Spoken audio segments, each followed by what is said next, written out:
plans for another pro-Palestinian rally on the steps of the Sydney Opera House. Jewish leaders and New South Wales opposition are urging the Minns government to block the plans. The Minns government say it's up to the police, and the police, well, they're consulting with organisers but fear any attempt to stop the protest will be overturned by the courts, as was the case for the Harbour Bridge protest. The opposition leader said this morning the Opera House is not a place for division. We do need to draw a line in the sand when it comes to the protests that we continue to see in this country that are, at this point in time, completely counterproductive. They do come from a position of division and hatred, and that is not acceptable. Well, to discuss this and more news of the day, former Queensland Premier Campbell Newman. Campbell, always a delight to talk with you. The last pro-Palestinian rally on the steps of the Opera House was hate-fuelled and incited real fear into the Jewish community. In fact, police famously told Jews in Sydney, don't come down to the Opera House tonight. They were told to stay home. How can this one, 2 years later, be allowed? And let's not forget, James, that that protest occurred before the Israelis had even gone anywhere near Gaza. That was the fraudulence of that particular event. It was more really a defiant, almost celebration of the horrors of the 7th of October. Look, James, this is difficult. I don't want to see the right to protest curtailed, but frankly, the whole community's had enough of these jokers because it's causing disruptions to, you know, the CBD of Sydney and other cities, and also, of course, with the Harbour Bridge.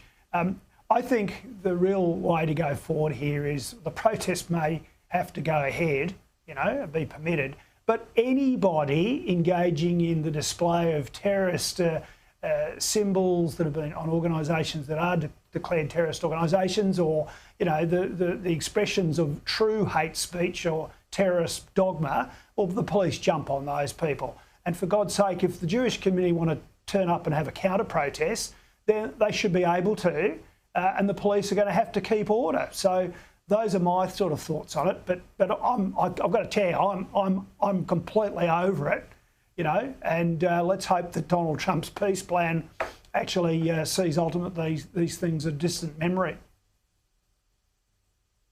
You may have answered this next question already, but you've been a premier, so imagine you're premier again and you're sitting in Chris Minns' seat. You're fed up with this stuff. What do you do?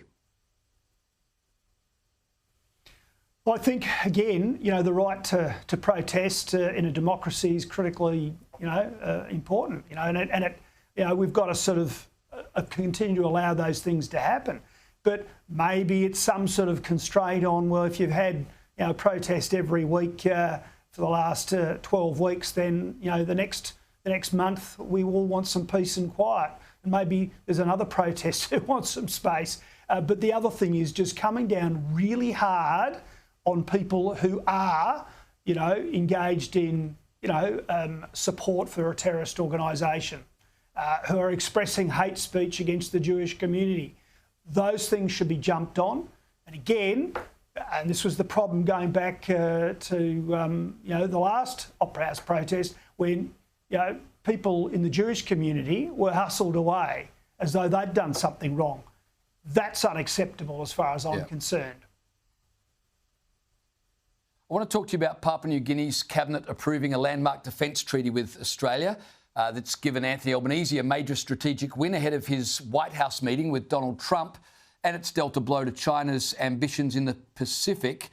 The real test now for Albanese is whether he can turn this win, and it's a pretty important deal, I would suggest, with PNG, but into a lasting strategic advantage. He's had failures with Vanuatu.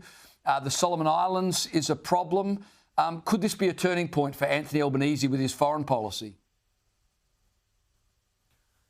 Well, I hope it's a turning point for our defence preparedness, because we have been losing ground in the Pacific over the last at least 5 years, and we need to actually cooperate with our neighbours, and PNG is absolutely vital to that whole thing. I was speaking recently on a panel with a former general and other sort of people who are defence commentators, and we're talking about the importance of being able to have training within the ADF for PNG nationals, or some of them even joining the ADF, and that interoperability being fostered. So, this is a good thing. If the ADF really do get behind it with their opposite numbers in the PNGDF and actually make it work on the ground, I think that's a really good thing. As to whether it has any sort of real, currency or seen as a big thing in, for example, Washington gives us sort of brownie points. Well, I've got to say I don't think so, but we might be surprised. Of course, over the past week, the stoush between BHP and China over iron ore trade has been in the headlines. I think that situation in particular highlights the enormous power we've given China by making ourselves so dependent on them. I think it's proof, if any were needed, that we're dangerously exposed.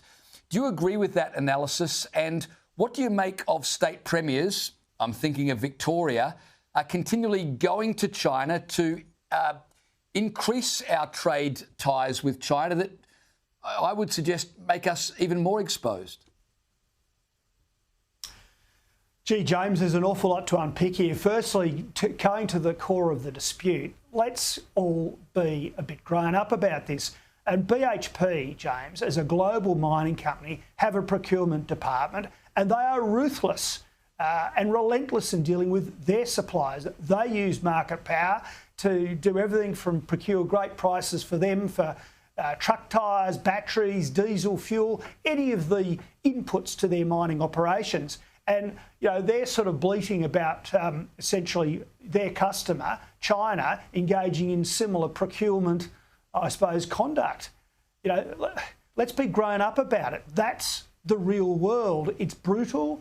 It's quite scary. But in terms of the commercial side of it, of course the Chinese are going to do that. And people, James, have been warning for many years on the iron ore front that the Chinese thought they were paying too much, that they were going to look for alternative suppliers. And if you're running a quasi sort of, well, not a monopoly, but an oligopoly, and, you're really sort of, extracting big prices out of your customer, they ultimately are going to respond. So that's what we're getting. Are we too dependent on them as a customer? Too right we are. We need to make sure these operations are run as efficiently as possible.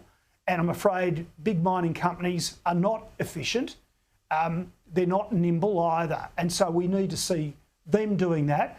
And for state premiers in WA with their royalties and approval processes, and in Queensland with David Crisafulli and David Janetsky, the State Treasurer, who think you can have high coal royalties and there won't be any response, think again. We need to be open for business, and we need to actually encourage new customers out there and investment in both WA and Queensland. So there's an awful lot in this. It's commercial, but it's also strategic.